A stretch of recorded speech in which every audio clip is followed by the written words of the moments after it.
Breuil. Monsieur Breuil. Oui, merci, Monsieur le Vice-président.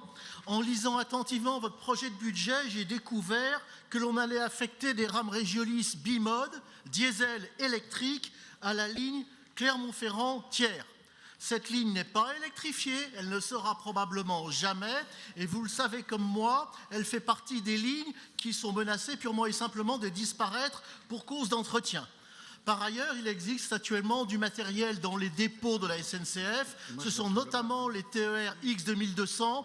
Ils ont en gros une trentaine d'années. Je pense qu'ils peuvent faire encore quelques kilomètres pour permettre d'assurer la relève. Donc je vous propose, Monsieur le Président, puisque nous avons, je crois, déjà acheté ou déjà payé ces matériels, eh bien en quelque sorte de les reproposer à la vente. Il y aura peut-être des régions en France qui accepteront d'avoir d'autres matériels bimode, encore une fois, diesel et électrique. Si vous faites Lyon-Briançon, c'est parfaitement justifié. Vous allez à Valence en électrique et après en diesel, mais ça, vous ne le trouvez pas sur Thiers-Clermont-Ferrand.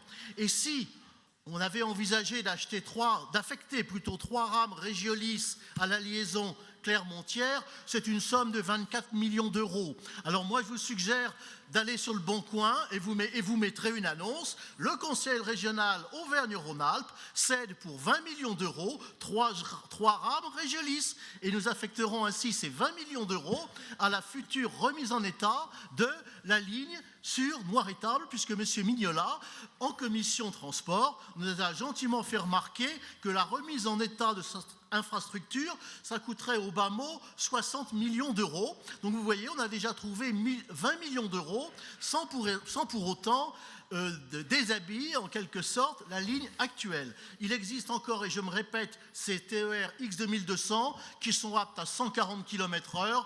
Vous voyez actuellement pour faire Clermont-Ferrand-Thiers, il y a 45 km et il faut 45 minutes, ça fait 60 km/h de moyenne. Donc je pense que pour quelques années encore, ce matériel sera suffisant pour assurer ce service. Et puis après, dans quelques années, quand les choses iront mieux, quand la SNCF aura remis à niveau l'infrastructure, eh bien on verra à ce moment-là ce que l'on peut faire. Mais là, pour le moment, cela me paraît une dépense un peu excessive, un peu exagérée. Et donc, par conséquent, je vous suggère de voter pour une fois ce vœu de bon sens. Et je vous en remercie.